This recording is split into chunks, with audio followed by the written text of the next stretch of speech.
একটি গভীর জঙ্গলে একটি ছোট্ট গ্রাম সীমান্তে অবস্থিত।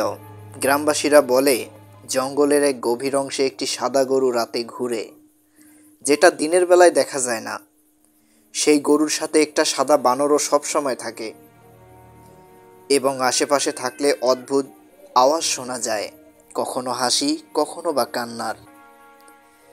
একদিন গ্রামের এক সাহসী কিশোর গোপাল সেই সাদা গরুর রহস্য খুঁজতে জঙ্গলে যায়।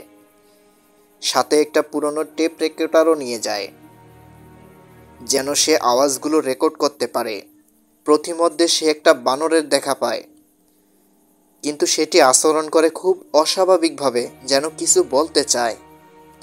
জঙ্গলের গভীরে গিয়ে গোপাল আবিষ্কার করে একটা পুরনো ধ্বংসপ্রাপ্ত মন্দির। সেখানে সে খুঁজে পায় একটি পুরনো কাহিনী। অনেক বছর আগে এক সাধু এই মন্দিরে থাকতেন, যার প্রিয় ছিল ওই গরুটি। একদিন এক দুষ্ট লোক সেই গরুটিকে মেরে ফেলে, আর সাধুটি মন্দিরেই আত্মহত্যা করে। শোনা যায় সেই রাত থেকেই ওই গরু ও বানর ভূত হয়ে ঘুরে বেড়ায়।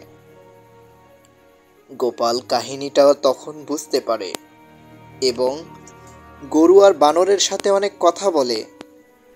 এরপর সমস্ত ঘটনাবলী গ্রামে এসে সবাইকে বলে।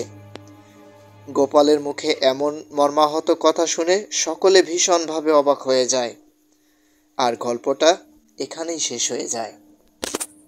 নিত্য নতুন এমন সব আনকমন ও রহস্যময় গল্প দেখতে আমাদের চ্যানেলের সঙ্গেই থাকুন।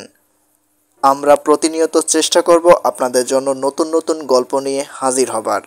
তো আমাদের সঙ্গেই থাকবেন। ধন্যবাদ। আল্লাহ হাফেজ।